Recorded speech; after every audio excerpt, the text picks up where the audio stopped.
Olá, meus amigos, tudo bom?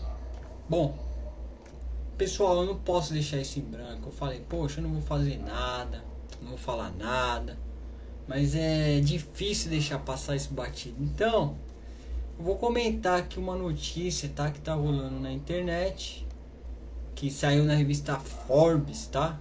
Então, eu vou ler para vocês aqui sobre o que saiu nessa revista, na Forbes. Ela levantou um ranking aí mostrando o tamanho das fortunas de pastores brasileiros que ficaram milionários. Entre os nomes estão Edir Macedo, Valdomiro Santiago e Silas Malafaia. A publicação norte-americana lembra que enquanto o catolicismo perde adeptos, no Brasil o número de evangélicos protestantes sobe. Eles eram 15,4% da população há apenas uma década. Hoje são 22,2%, cerca de 42,3 milhões de pessoas, de acordo com o último censo, tá? Então a matéria continua. Estima-se que até 2030 os católicos representarão menos de 50% dos fiéis brasileiros. Hoje eles são 64,6%.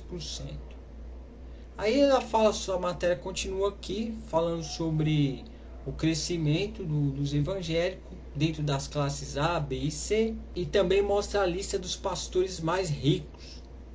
Em primeiro lugar está Edir Macedo, a fortuna estimada em cerca de 950 milhões de dólares, não está convertido para reais aqui. Segundo vem Valdomiro Santiago com 220 milhões de dólares.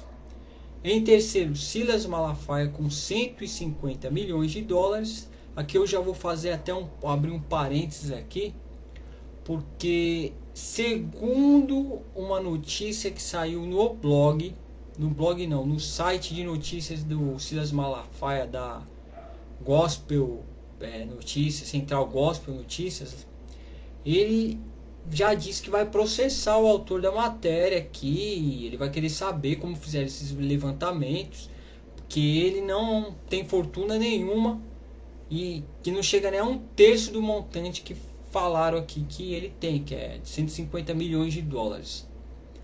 Depois vem o Romildo Ribeiro Soares, que é o R.R. Soares, com 125 milhões de dólares.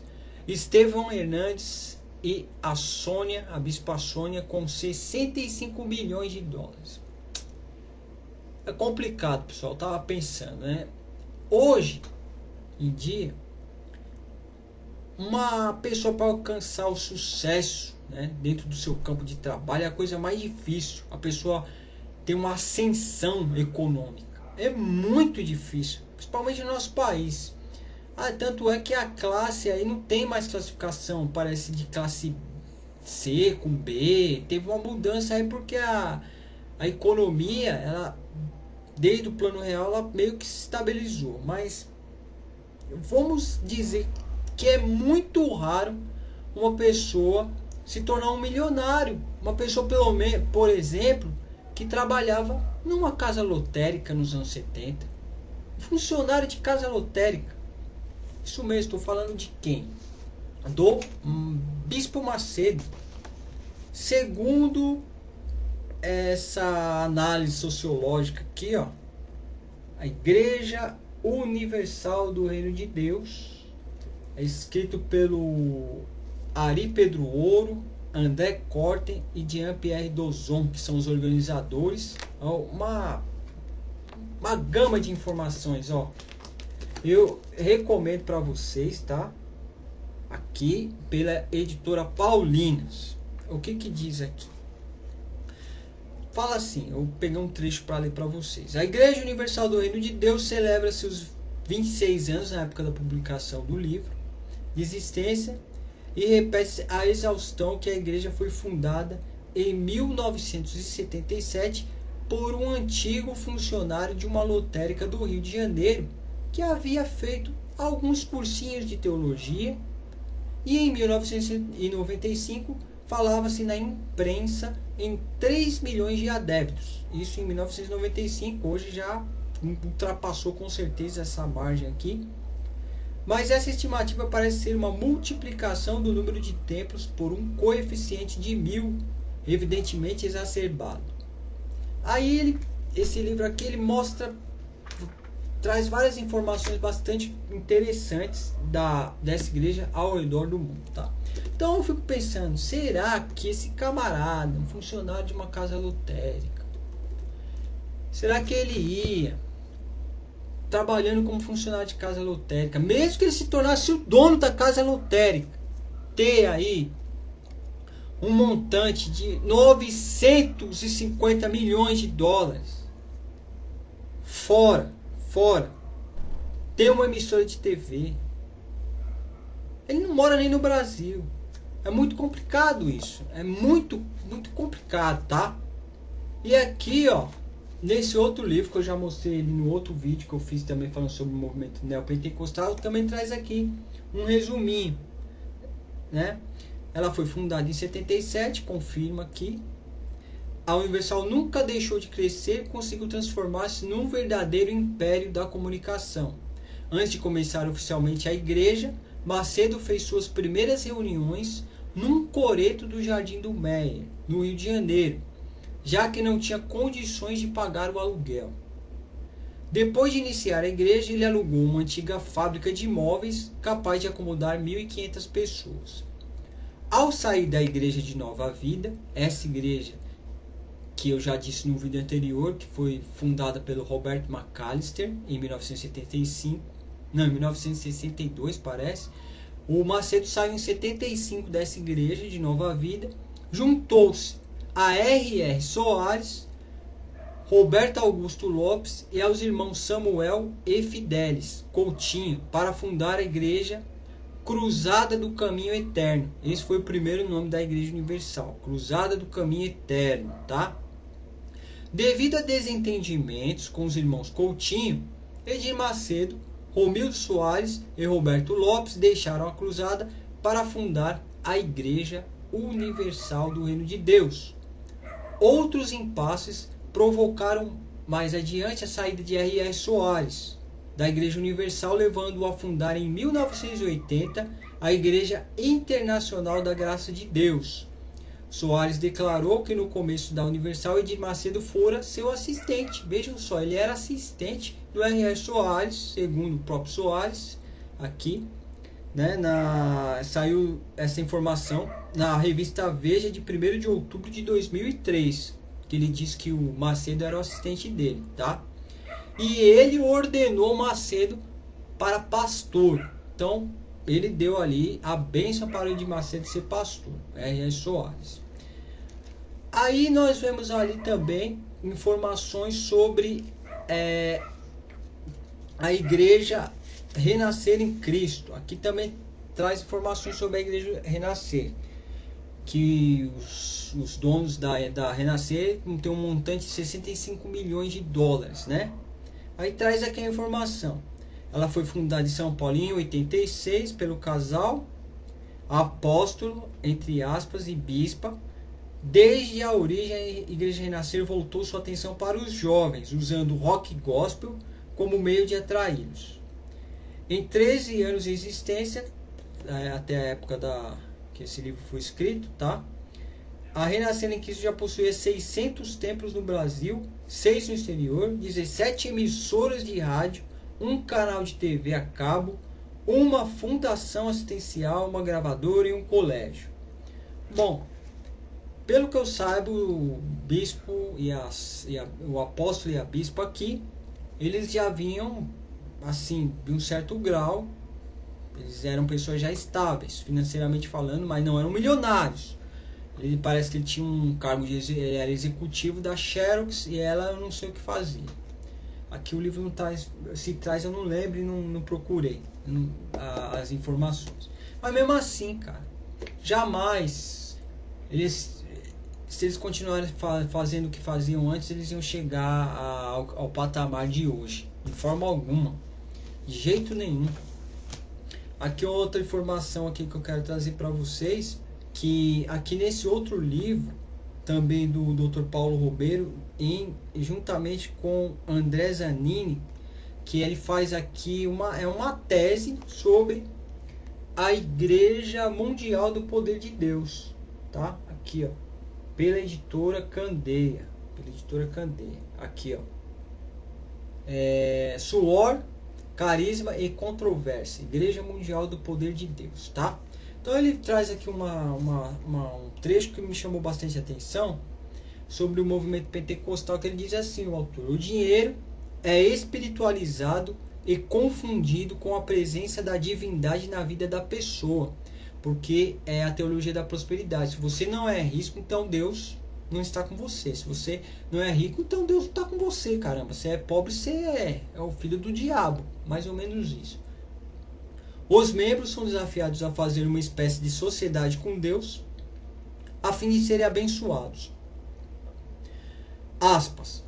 Não perca a oportunidade de ser sócio de Deus. Coloque-se à sua disposição com tudo que você tem e comece a participar de tudo que Deus tem também.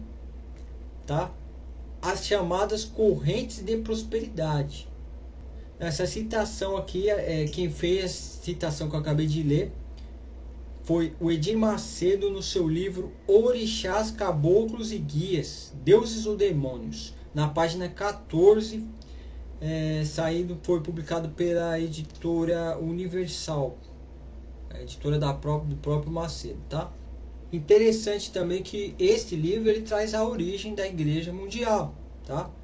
Aí fala aqui, a história do Valdomiro Santiago de Oliveira é muito parecida com a de muitos brasileiros que deixam sua terra natal e migram para as grandes cidades em busca de, quem sabe, oportunidades melhores. Ele nasceu na cidade de Palmas, no estado de Minas Gerais, em 2/11/63 e cresceu em um local distante da civilização, um lugar de poucas oportunidades.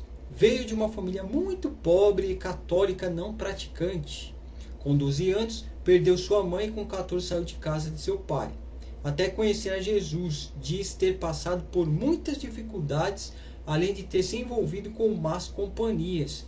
Relata que passou fome, dormiu na rua, tornou-se viciado e viveu momentos difíceis até seu encontro com o Todo-Poderoso. Ele conheceu a Deus, mas não o que o Senhor poderia realizar. Jamais imaginou que escreveria um livro e insiste que Deus o levantou do pó.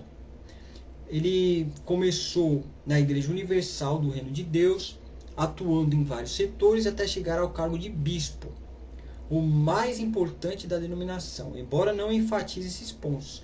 Santiago é, segundo ele mesmo, bacharel em teologia, não sei da onde, formado pela OTEAL, Ordem dos Teólogos Evangélicos da América Latina, radialista, locutor e apresentador. Aí tem outras informações, fala aqui sobre o naufrágio que ele sofreu, que ele cita com frequência na TV, quando ele conta o testemunho, aí fala aqui bastante coisa sobre esse lado da vida dele, o naufrágio lá, que ele passou lá, a deriva.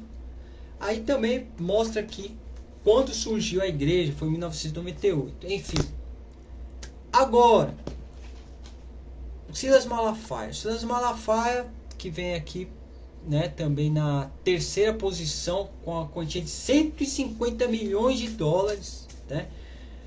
Essa pessoa é muito interessante, ele é uma pessoa que me traz assim certo choque até na mente, porque eu acompanho ele há anos. Há anos eu acompanho o Silas Malafaia e eu gostava até no meu início, na minha caminhada de estudos, isso há anos atrás, eu gostava da veemência, da forma que ele pregava, da forma que ele criticava algumas coisas que realmente eu via, que fazia sentido. Ele era um polemista, o Silas Malafaia, para mim. Ele era um polemista, é um referencial de polemista. O polemista, para quem não sabe, é a pessoa que combate os desvios doutrinários dentro da própria igreja. Ou seja, tudo aquilo que está errado, fora da Bíblia, Então o polemista chega e você está errado, aponta o dedo. Fala para um outro pregador, para um outro pastor que está pregando errado, que aquele pastor está errado. E é diferente do apologeta. O apologeta, ele vê tudo aquilo que é antagônico à fé cristã, tanto dentro como fora. Mas Silas Malafaia ele era um polemista, tá? Na minha opinião, para mim pelo menos. Aí o que acontece? Em janeiro de 2002, para ser mais exato, saiu das bancas esta revista aqui, ó. Revista Eclésia, número 73, de 2002. Aí ele tinha até bigode ainda. Aí tá falando aqui que Silas Malafaia solta um verbo, tá? E aqui ele ainda pra mim era referência de polemista. O cara batia de frente e a matéria é uma entrevista até de, deixa eu ver quantas páginas, 1, 2, 3, 4, de 5 páginas a entrevista dele, tá? E ele aqui é questionado em vários assuntos, vários mesmo, desde questões morais dentro da igreja, de pastores que se divorciavam, fala de um movimento que ficou bastante conhecido no começo da década, né, passada, que é o movimento do G12, dos grupos de 12. Então ele fala muita coisa. Mas um ponto que eu frisei, eu não quero parecer tendencioso, mas é dentro do contexto que a gente está falando aqui, que é a prosperidade, tá? Então, fizeram a seguinte pergunta para ele: qual sua avaliação sobre a tão falada teologia da prosperidade? Veja o que ele respondeu. A teologia da prosperidade, copiada do modelo americano, é outro besterol. Ele achava a teologia da prosperidade um besterol, tá? E puro. Aquele modelo de super-homens espirituais que conquistam tudo, que oram a Deus abre as portas, que não podem ficar doentes, que não podem ser pobres. Esse modelo não é bíblico. Quero ver implantarem esse troço na Somália. Prosperidade à luz da Bíblia é um conjunto de elementos e repartir é viver feliz e alegre com o que se tem. Não é apenas a questão financeira, como andam dizendo por aí. Falou alguma coisa errada? Não. O que ele falou tem total coerência dentro dos ensinos bíblicos, né? Mas de lá, olha como o cara mudou, meu. Olha como mudou. Já trouxe Michael Murdock, Maurício Celuro, inventou um monte de campanha que aquele fala que é besterol, né? Hoje já tem um monte de campanha que ele lançou aí, de você depositar 1.000, você depositar 900, fazer um voto, que não sei o que. Isso é teologia da prosperidade, cara. E depois as pessoas me criticam, depois as pessoas vão me detonar nos comentários, igual um outro vídeo que eu fiz. E eu tô errado, mas é isso aí, fazer o que, né? Então é isso, ó, pra quem tem curiosidade, procure aí no sebo. Sei lá onde vocês acharem, tá? Então é isso, essas pequenas informações baseadas nessa notícia que me deixou enojado. Jamais uma pessoa que trabalhava numa lotérica se tornar um bilionário, trilhardário, dono de televisão. Jamais uma pessoa que veio da sarjeta, conforme ele mesmo diz, ia ter fazendas, ia ter 4 programas simultâneos em diversas emissoras de TV.